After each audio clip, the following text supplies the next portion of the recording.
Primeira carta do apóstolo Paulo aos Tessalonicenses, no capítulo de número 5. Versículo de número 12 ao 22. Então diz assim a palavra do Senhor. Agora vos rogamos, irmãos, que acateis com apreço os que trabalham entre vós e os que vos presidem no Senhor e vos admoestam, e que os tenhais com amor em máxima consideração, por causa do trabalho que realizam. Vivei em paz uns com os outros. Exortamo-vos também, irmãos, que admoesteis os insubmissos, consoleis os desanimados, ampareis os fracos e sejais longânimos para com todos. Evitai que alguém retribua a outrem mal por mal. Pelo contrário, segui sempre o bem entre vós e para com todos. Regozijai-vos sempre, orai sem cessar. Em tudo dai graças, porque esta é a vontade de Deus em Cristo Jesus para convosco. Não apagueis o espírito, não desprezeis as profecias, julgai todas as coisas, retende o que é bom, abstende-vos de toda forma de mal. Vamos orar? É bendito, nós rogamos a Ti, Tua graça, Tua bênção, Pai, para entendermos a Tua palavra. Fala conosco, Senhor, ajuda-nos e que saímos daqui edificados e prontos também para Te obedecer pelo poder do Espírito Santo que em nós habita. Em nome de Jesus Cristo. Amém. Meus irmãos, no último trecho da primeira carta do apóstolo Paulo aos Tessalonicenses, que nós vimos, né, na última pregação aqui, nós vimos aí do versículo 1, capítulo 5, versículo 1 ao 11. E a gente viu que nesse trecho Paulo fala do dia do Senhor. O dia do Senhor vem como um ladrão, né? Os tessalonicenses, então, não deveriam confiar na falsa promessa de paz e segurança que se proclamava como propaganda, né, do Império Romano, como propaganda imperial romana. E por que eles não deveriam confiar? Porque essa paz e essa segurança eram passageiras. Viria o dia do Senhor e com esse dia haveria uma destruição repentina, e Paulo compara essa destruição como as dores de parto que vem a mulher que está prestes a dar à luz. E nós também, obviamente, a igreja do século 21 não deve confiar, então, em promessas absolutas de paz que governantes promovem. A gente sabe aí muito bem que, por vezes, políticos aparecem prometendo paz e segurança e pessoas acabam colocando sua confiança última nesses governos. Mas governos humanos passarão. A paz e a segurança estabelecida por governos humanos passará para que a verdadeira paz seja estabelecida, a paz que vem do Rei Jesus. E aí Paulo fala, então, como é que nós devemos viver enquanto esse dia não chega? Virá o dia do Senhor, mas ele é futuro. Enquanto nós aguardamos esse dia, como é que a gente deve viver? E aí, Paulo, no versículo 4 até o 11, no capítulo 5, ele fala da maneira como a igreja deve agir, como a igreja deve viver enquanto esse dia não chega. Enquanto o dia do Senhor não chega, a igreja deve viver como se vive de dia, pois nós somos filhos do dia, nós somos filhos da luz, e não da noite e das trevas. Lembra que nesse trecho, Paulo usa um jogo de palavras aqui, palavras que são opostas umas às outras, luz e trevas, dia e noite, dormir e estar acordado, ou dormir e vigiar, né? E estar embriagado ou estar sóbrio. São palavras opostas, e Paulo usa aqui um jogo de palavras para ilustrar ou para contrastar, melhor dizendo, o bem e o mal. A gente sabe aí que a ideia de ser filho da luz é um conceito judaico que Paulo usa para falar do povo de Deus, o povo que vive em retidão. E os filhos das trevas correspondem àqueles que vivem na iniquidade, àqueles que estão associados a Satanás. Então Paulo fala, a gente é filho da luz, Nós somos filhos do dia. Então, por vivermos de dia, o dia do Senhor que vem como ladrão não nos apanhará. Não há perigo para nós. Não porque nós sabemos, temos ciência do exato momento que esse dia chegará, mas porque nós vivemos de dia. Nós vivemos na retidão. Estamos seguros, né, como filhos do dia e da luz. Então ele exorta aqui a igreja a viver de uma maneira sóbria, a viver em perfeito juízo, e a maneira de fazer isso é se revestindo da armadura de Deus, como nós vimos no final do do último trecho, né, que termina aí no versículo de número 11. E agora Paulo chega na parte final dessa epístola, onde ele faz várias exortações, ele conclui aqui com ordens variadas. E se nós compararmos essa lista aqui com a de Romanos, capítulo 12, do versículo 9 a 21, nós veremos que são preceitos, né? São ordens que são bem semelhantes. Então, a lista que aparece aqui no versículo 12 a 22, né, é bem semelhante com o que nós vemos em Romanos, capítulo 12. Provavelmente porque eram preocupações, né? São preocupações comuns, gerais, do apóstolo Paulo. Então, o que o nosso trecho fala aqui hoje é de como a igreja deve viver. Como a igreja deve viver, qual é a vivência da igreja. Nós vemos isso nesses diversos preceitos que aparecem aqui. E aí, Paulo fala aqui, meus irmãos, de 3 áreas da vida da igreja. Então ele fala que como a igreja deve viver em relação aos que cuidam de nós, versículo 12 e 13. Como a igreja deve viver em relação aos que cuidam dela, né? Aparece no versículo 12 e 13. Como a igreja deve viver em relação de uns para com os outros, no versículo 14 e 15. E como a igreja deve viver em relação às circunstâncias, que aí vai do versículo 16 ao 22. Então, novamente, como igreja, de que maneira nós devemos viver? Versículo 12 e 13 fala da nossa vivência em relação aos nossos líderes, aos que cuidam de nós. Versículo 14 e 15, da nossa relação de uns para com os outros. E versículo 16 a 22, da nossa relação com as circunstâncias. Então vamos ver aí ao primeiro trecho, que é a nossa vivência em relação aos que cuidam de nós, versículo 12 e 13. Então, Paulo fala aí, né, sobre o respeito, né, que aparece aí na ideia de acatar com apreço aqueles que trabalham entre nós, aqueles que presidem no Senhor e aqueles que admoestam. 2 coisas precisam ser ditas aqui, primeiramente, né, antes de nós entrarmos em alguns detalhes. A maneira como Paulo coloca as palavras aqui, elas descrevem não a posição dessas pessoas, desses irmãos que trabalham, que presidem, que admoestam, mas a ênfase de Paulo aqui está no que essas pessoas fazem. Então, Paulo não está falando aqui de posição, e sim de trabalho, né? Menos de posição e mais do que essas pessoas fazem. Portanto, né, o que Paulo fala aqui sobre acatar esses líderes, essas pessoas que cuidam da gente, pode ser aplicado a qualquer líder dentro da igreja. Não somente aos oficiais também, né? Aos diáconos, aos presbíteros, mas a outras pessoas também. Essas instruções aqui do apóstolo Paulo a outros líderes, né, pode ser muito bem aplicadas, né, porque eles também trabalham, eles também cuidam de nós, embora não na mesma função, né, que os oficiais da igreja, mas trabalham e cuidam. Então essa é a primeira coisa que nós devemos ter em mente aqui. Paulo não está falando de posição de pessoas, mas sobre o que elas fazem. E além disso, ele não está falando de 3 tipos diferentes de líderes, mas de variedades de tarefas na igreja. Tanto é que o texto grego aqui, no versículo de número 12, Paulo ele junta todas essas tarefas, né?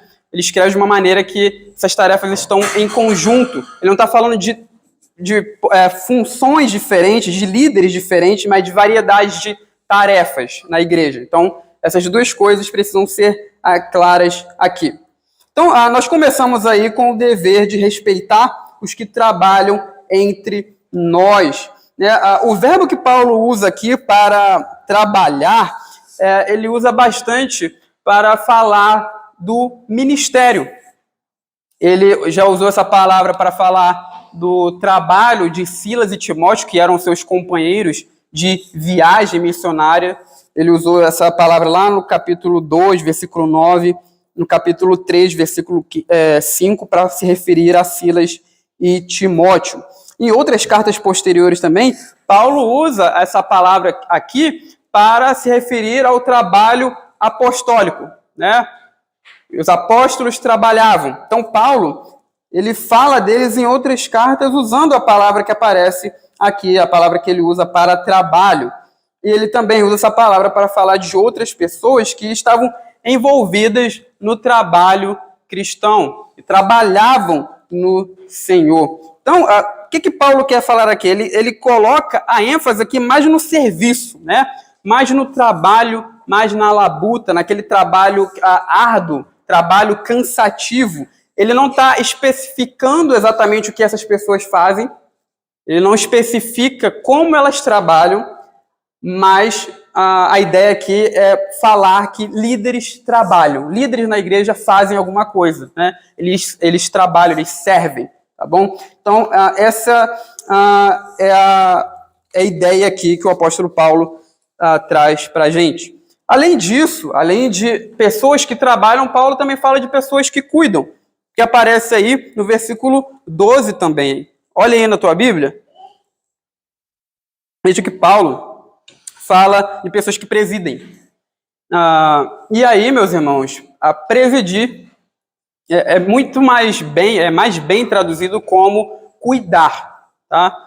Então, é provável que Paulo esteja falando aqui de pessoas que supervisionam a igreja. E, claro, né, isso ligado aos oficiais, né? Os oficiais supervisionam. Mas outras pessoas também desempenham essa tarefa de supervisionar, de vigiar, de cuidar de outras pessoas, de outros irmãos. Então é provável que Paulo esteja falando disso aqui. Mas há uma outra possibilidade também, de que o apóstolo Paulo esteja se referindo aos patronos cristãos, pessoas que promoviam ou patrocinavam o culto religioso, as reuniões. Lembra que na igreja primitiva existiam alguns irmãos que ofereciam suas casas para promoverem ali as reuniões da igreja. Eles eram os patrocinadores das reuniões que a igreja faziam. Então, existiam pessoas que patrocinavam, pessoas que ajudavam financeiramente, até mesmo politicamente, a igreja na época.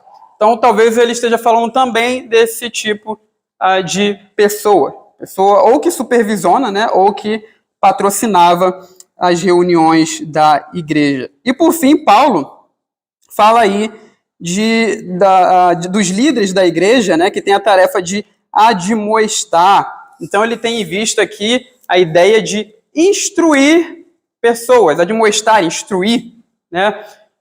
Provavelmente essa era uma tarefa que pessoas mais estudadas na época faziam. Lembra que antigamente o índice de analfabetismo era bem alto, né?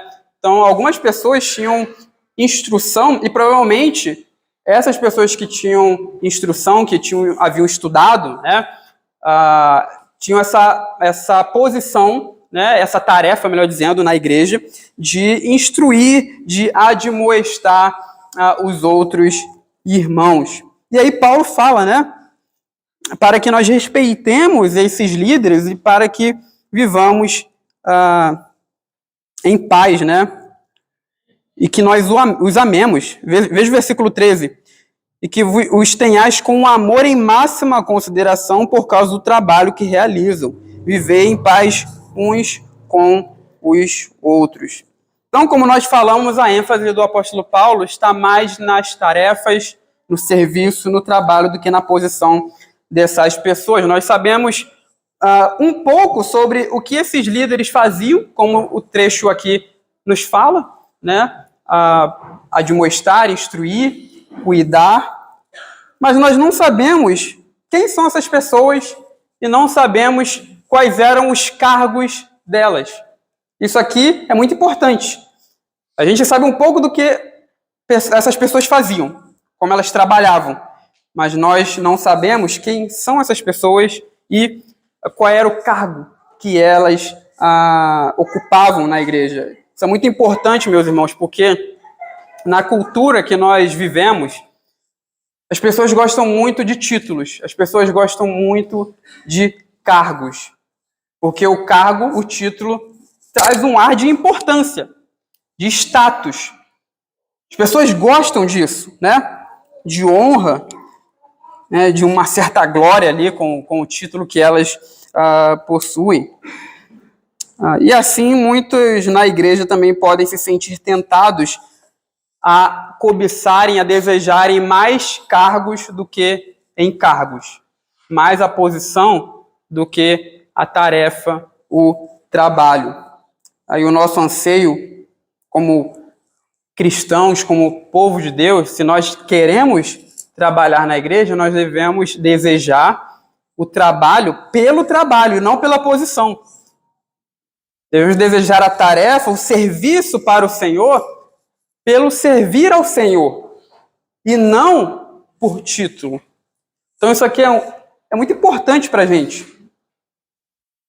Veja que Paulo está falando de líderes que faziam coisas na igreja, trabalhavam, tinham suas tarefas, mas ele não fala aqui de cargo, né? Ele está falando mais do serviço ao nosso Deus, né? Quando nós desejamos servir a Deus por servir ao Senhor, por amar servir a Ele, isso é agradável, né, diante do nosso Deus.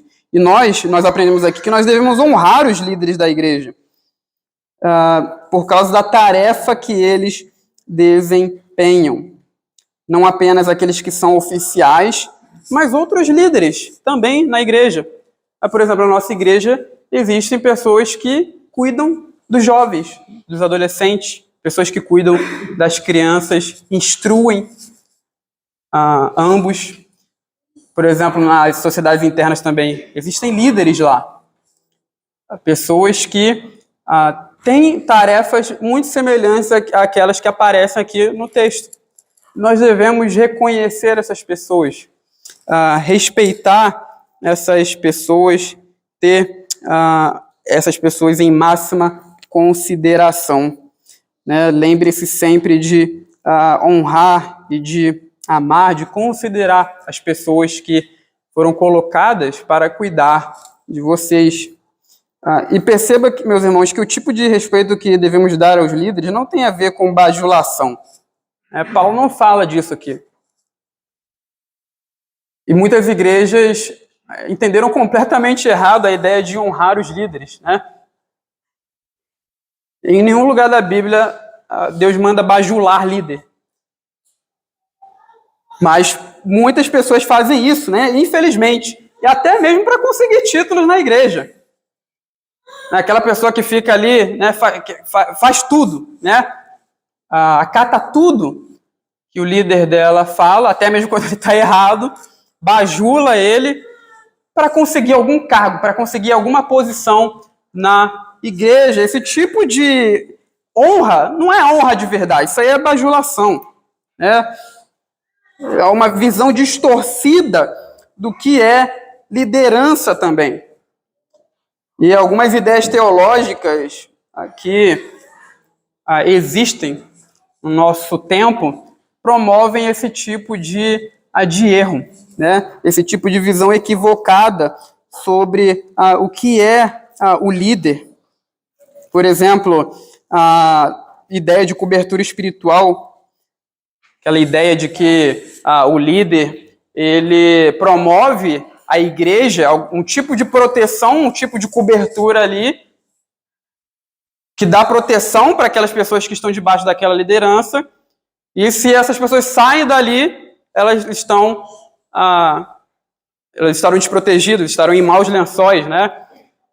Então, é uma visão errada, uma visão distorcida no que é a liderança. A noção também de que o pastor da igreja possui algum tipo de proximidade com Deus que você nunca irá alcançar.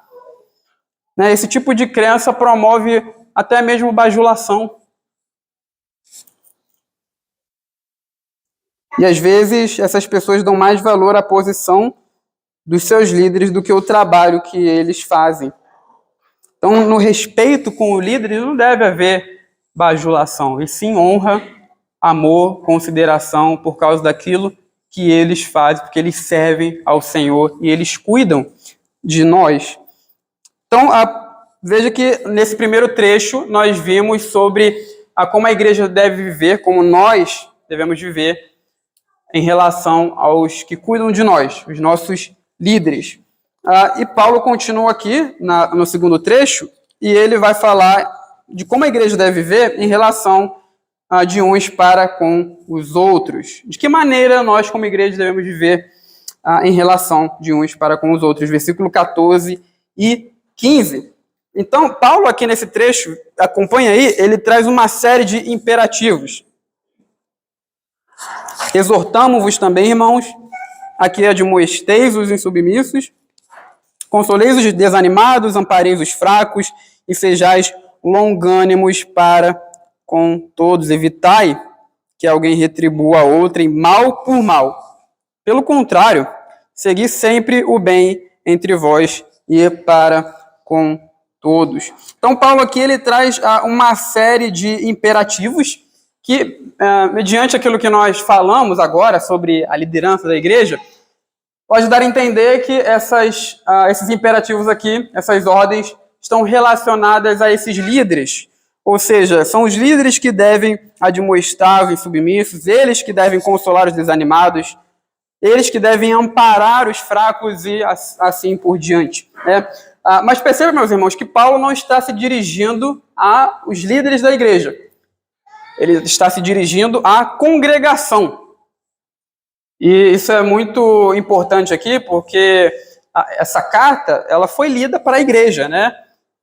Então, Paulo não estava enviando a carta para os líderes da igreja, mas ele enviava para que essa carta fosse lida diante do povo de Deus. E aí, perceba que há o vocativo irmãos, né? Ele está se dirigindo a todo mundo, tá? Então, essas ordens aqui, elas são para toda a igreja cumprirem. A gente não deve entender como se fosse um dever apenas dos nossos líderes. São questões onde toda a comunidade deve se envolver. E Paulo, então, começa falando sobre admoestar os insubmissos ou os desordeiros. O apóstolo Paulo fala aqui de pessoas que estavam andando fora da linha. Pessoas que estavam causando problemas na igreja. E no contexto da carta do apóstolo Paulo aos Tessalonicenses, tanto nessa primeira quanto na segunda também, muito provavelmente ele está se referindo a pessoas que podiam trabalhar, mas não queriam fazer isso. Ele já falou desse assunto no capítulo 4, no versículo de número 11. Veja aí, capítulo 4, versículo de número 11. Começando aí no final do 10, contudo vos exortamos, irmãos, a progredirdes cada vez mais, e a diligenciardes por viver tranquilamente, cuidar do que é vosso, e trabalhar com as próprias mãos, como vos ordenamos. E aí na segunda epístola dele, do apóstolo Paulo aos Tessalonicenses, ele vai voltar a esse assunto, porque as pessoas ali continuaram vivendo sem trabalhar, né, causando problemas na igreja. Então, essas pessoas não trabalhavam, podiam, mas não queriam fazer, se recusavam, e ainda montavam nas costas de outros irmãos para serem cuidados por eles. Eles estavam andando, em outras palavras, fora da linha, né, perturbando a paz da comunidade. Então, Paulo fala que essas pessoas precisam ser admoestadas. Exortem aqueles que estão vivendo insubmissamente, né, de uma maneira insubmissa, que estão vivendo, andando fora da linha. Além disso, Paulo também fala aqui sobre consolar os desanimados. E isso é muito propício no contexto dessa igreja aqui, de Tessalônica. Lembra que esses irmãos passaram por muitas dificuldades, por muitas lutas e tribulações, eles foram perseguidos por causa da sua fé em Cristo Jesus. E provavelmente nesse contexto de perseguição, alguns irmãos ali ficaram desanimados. Alguns irmãos se sentiram desanimados por causa da oposição sofrida por seus próprios concidadãos de Tessalônica, né? E é claro que em outras situações como essa, é provável que algum irmão da igreja fique desanimado também. Situações diversas podem trazer desânimo para o crente. Por exemplo, oposição no trabalho, na escola, oposição no ambiente familiar. E nós somos chamados aqui a termos empatia e socorrer com encorajamento a qualquer um na igreja que está desanimado com as circunstâncias. Além disso, Paulo fala também sobre ajudar os fracos. E não está claro aqui a quem ele está se referindo, né? Que tipo de fraco é esse? Talvez Paulo esteja falando de fracos fisicamente, ou ele pode estar se referindo a fracos na fé, fracos que estão doentes, digamos assim, espiritualmente, seja um ou seja outro.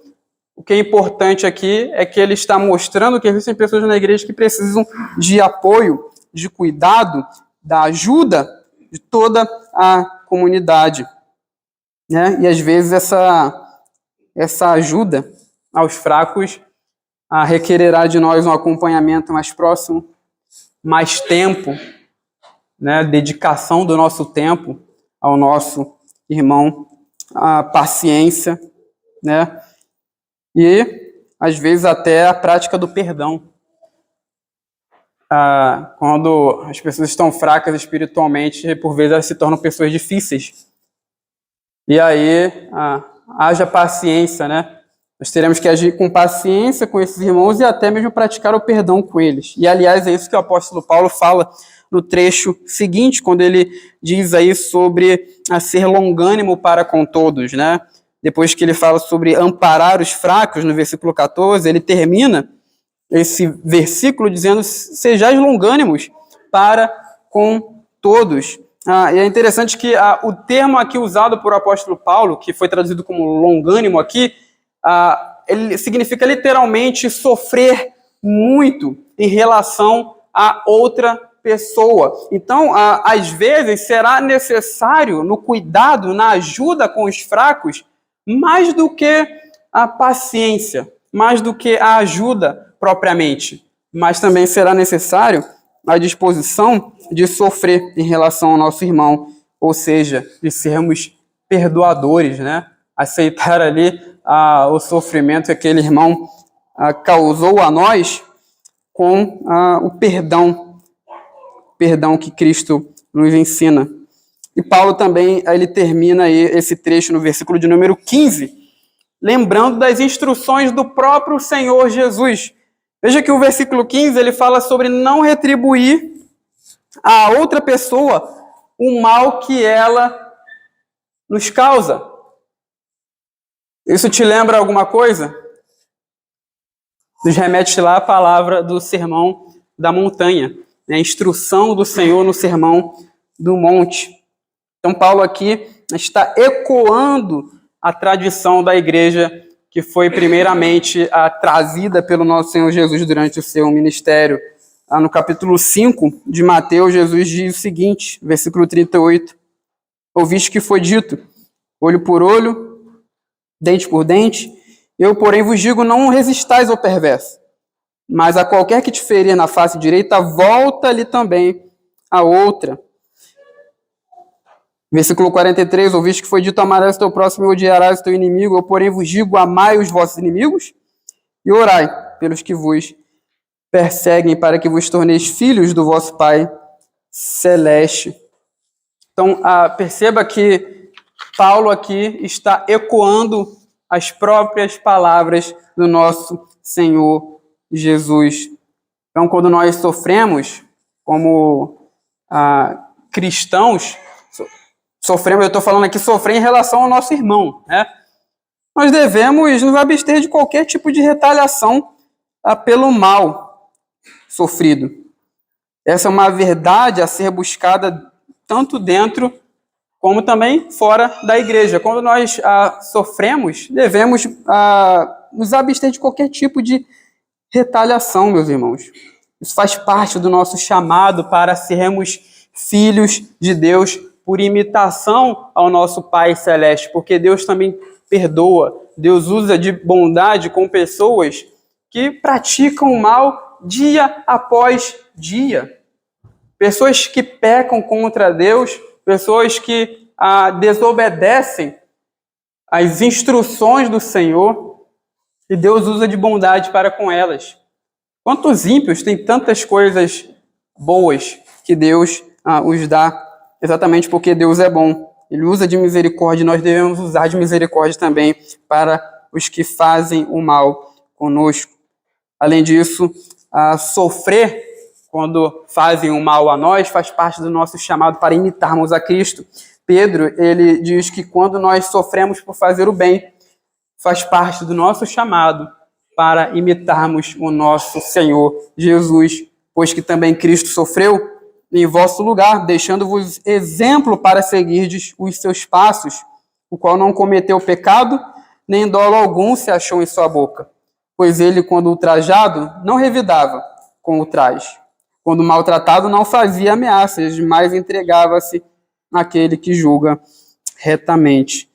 Então veja que Paulo aplica as palavras de Jesus ao contexto da igreja de Tessalônica e também essas palavras são aplicadas à nossa igreja local. Então, perceba, meus irmãos, que nós vimos aqui vários deveres que normalmente são atribuídos à liderança da igreja, né? A tarefa de admoestar, de ajudar o fraco, de amparar e de ser também de consolar, melhor dizendo, os desanimados. Normalmente essas tarefas aqui, nós delegamos isso à liderança da igreja. Mas perceba que Paulo, como nós falamos aqui, ele não está se dirigindo à liderança. Paulo aqui não está se dirigindo aos líderes da igreja. E é muito fácil para nós delegarmos essas tarefas àqueles que estão na posição de liderança, aqueles que têm cargo, né? Até porque são coisas que Paulo nos ordena aqui a fazer que são situações difíceis. Exortar, repreender, admoestar o insubmisso. Normalmente as pessoas não querem fazer isso.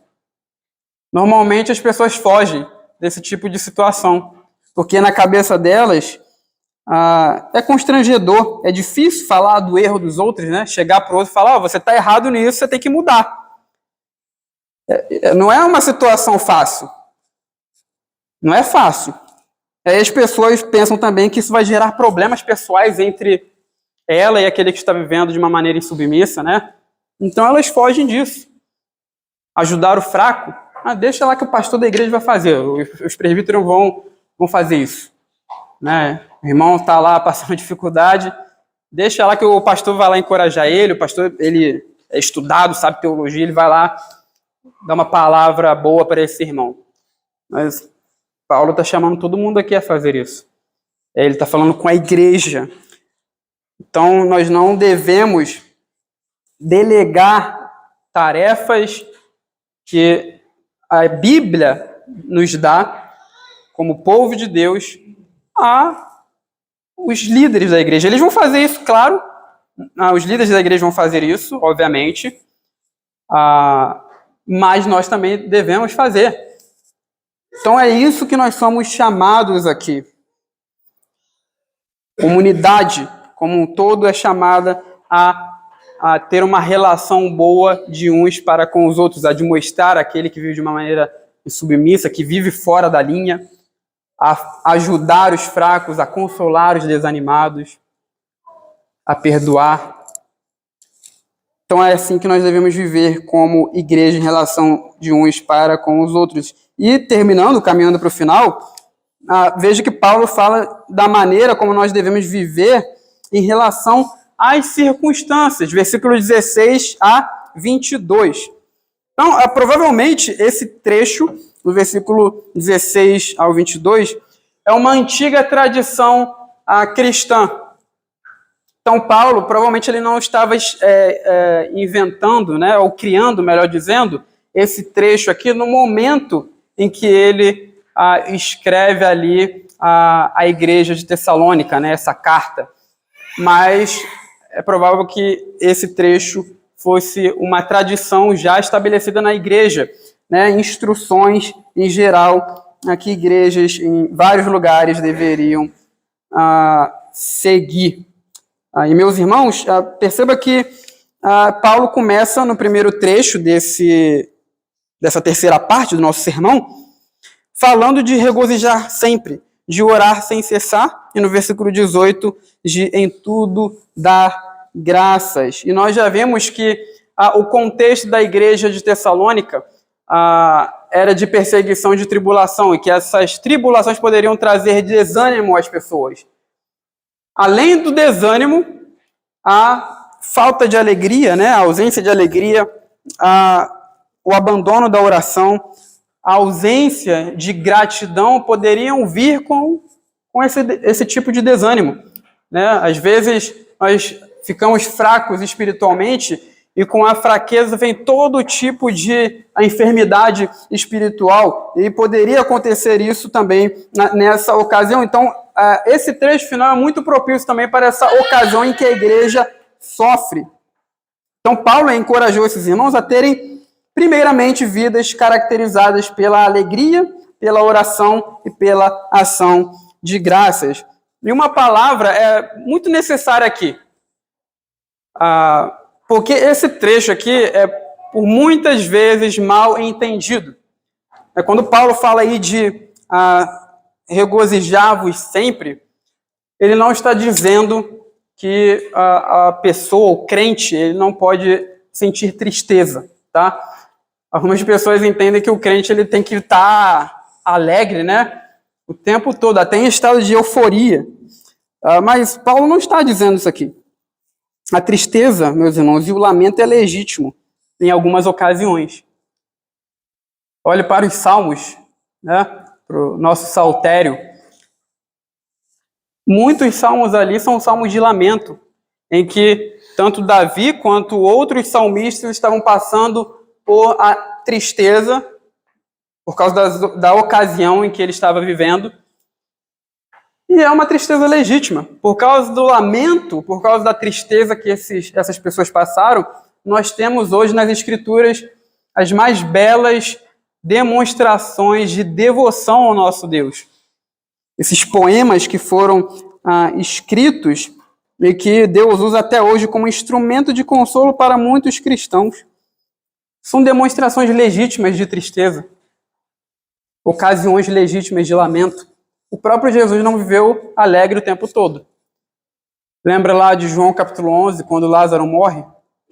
Jesus chorou, e ele não chorou de alegria, mas sim de tristeza. Então, a ideia aqui não é que o cristão não possa, em ocasião nenhuma, ficar triste, mas Paulo está dizendo que a vida cristã deve ser caracterizada por meio da alegria, né? Ainda mais naquele momento de perseguição, de sofrimento, que o apóstolo Paulo está dizendo, vocês podem se alegrar mesmo nessa ocasião onde vocês estão sofrendo.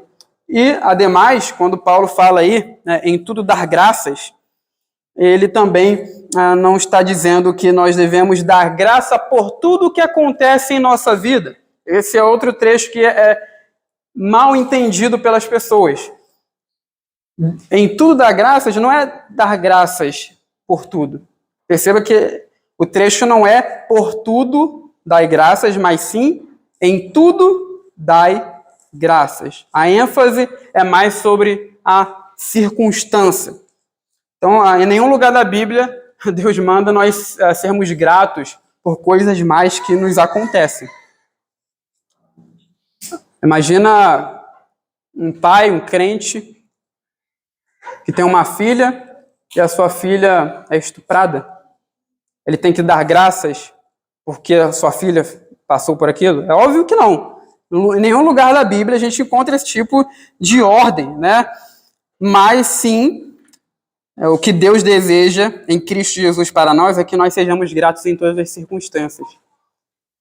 É mesmo no momento em que nós estamos passando por dificuldades, o mal que nos sobrevém, nós devemos olhar a mão de Deus sobre nós e o cuidado dele para conosco e vermos que há várias coisas boas que Deus nos concede, que Deus nos dá, e nós devemos agradecer a ele e saber que até mesmo nas coisas ruins as coisas ruins que nos sobrevêm, Deus é poderoso para usá-las ao nosso favor, ao nosso bem. Então, em tudo dar graças traz essa ideia. Em todas as circunstâncias eu posso agradecer a Deus, tá? E por fim, Paulo termina lembrando a igreja a não sufocar o espírito, né? Ele diz aí: não apagueis o espírito, né? Não desprezeis as profecias, julgai todas as coisas, retende o que é bom, abstende-vos de toda forma de mal. Então, quando Paulo fala sobre apagar o espírito, ele está falando, não sufoque o espírito desprezando as profecias. Lembra que na igreja existiam profetas, né? Muito provavelmente aqui na igreja de Tessalônica existiam profetas. Pessoas que falavam da parte de Deus, inspiradas pelo Espírito Santo. E rejeitar, calar essas pessoas, na visão de Paulo, era apagar, extinguir, sufocar o Espírito, porque aquelas pessoas estavam falando da parte do Senhor, inspiradas pelo Espírito de Deus. Então, não sufoquem o Espírito. Não rejeitem as profecias que vêm para a instrução da igreja. Mas perceba aqui, meus irmãos, que é bem interessante que, ao mesmo tempo que Paulo fala que as profecias não devem ser rejeitadas, ele diz também que nem tudo que se ensina na igreja deve ser aceitado sem nenhum tipo de julgamento. Então, é o que ele diz aí: julgai todas as coisas, testem todas as coisas, retendem o que é bom e fujam de toda forma de mal. Isso está ligado à profecia na igreja. Então, nenhuma instrução que supostamente vinha da parte de Deus deveria ser aceita de uma maneira não crítica. Toda instrução deveria ser testada. Então, é isso que o apóstolo Paulo nos fala aqui. Meus irmãos, nós acabamos de ver esse trecho final, que fala da relação da igreja com as circunstâncias, como a igreja deve viver em relação às circunstâncias, e nós falamos agora há pouco sobre gratidão, né? Gratidão a Deus em todas as circunstâncias. Não existem obstáculos para a gratidão a Deus em tudo. Em nossa era, temos muito mais conhecimento, né, sobre aquilo que as pessoas possuem. Quando nós entramos, às vezes, nas redes sociais, nós temos ali acesso à vida de outras pessoas, né? As pessoas colocam a vida delas todas na internet. A gente sabe que tipo de carro, né, uma pessoa tem, relógio, celular, a roupa que aquelas pessoas vestem, a faculdade que elas estudam, sapato. As pessoas postam suas vidas na internet e nós sabemos de tudo isso, né? E ali nós vemos pessoas bem abastadas, pessoas que aparentemente vivem melhor do que eu, do que você. E você olha para a sua vida e não vê aquelas bênçãos, né, aparecendo. Você olha aquilo e vê que, olha, por que Deus está dando mais coisas a essas pessoas ímpias, e eu não tenho tudo isso? E o pior, meus irmãos, é quando nesse cenário, junto a esse cenário está o sofrimento que nós, por vezes, passamos. Então, por vezes, nós vemos a prosperidade de outras pessoas e dos ímpios, e junto a esse cenário está o sofrimento que nós passamos. E muitos cristãos passaram por isso também. Olha, por exemplo, para alguns salmos, onde o salmista tem que lidar com o tema, a dificuldade de ver a prosperidade dos ímpios e o sofrimento que ele estava passando, ou o sofrimento dos justos em geral. Esse dilema não é algo nosso, não é de hoje. Na Bíblia, na época da Bíblia, existiam pessoas que tinham que lidar com essa situação. Prosperidade dos ímpios e sofrimento dos justos. O que nós devemos fazer nessas situações, nessas circunstâncias? Nós devemos aprender, meus irmãos, a enxergar a mão e o cuidado de Deus para conosco e confiar nele. Confiar que Deus tira proveito e bem para nós em todas as situações. Lembrar que ele cuida de nós de um modo que não merecemos. Devemos confiar que Deus tem bênçãos superiores para nós, o seu povo, bênçãos que nos serão dadas, que serão trazidas no mundo vindouro, quando no mundo renovado nós reinaremos com o Senhor Jesus. E, aliás, quando esse dia chegar, meus irmãos, quando o dia do Senhor chegar, tudo isso será invertido. Prosperidade dos ímpios e sofrimento dos justos, isso será invertido. O justo viverá prosperamente e o ímpio terá sofrimento. Será dia de sofrimento, angústia, tribulação para aqueles que rejeitaram o Messias, glória, honra, paz para aqueles que abraçaram o Evangelho, a boa nova de Cristo Jesus. Mas até lá, devemos ser gratos em todas as circunstâncias, pois esta é a vontade de Deus em Cristo Jesus para nós. E eu termino aqui com as palavras de um hino antigo, um hino muito bonito, cujo refrão dizia o seguinte: mais grato a ti, mais consagrado, ó faz-me, Senhor, mais humilhado e cheio de amor, faz-me mais grato a ti, mais grato a ti. Amém.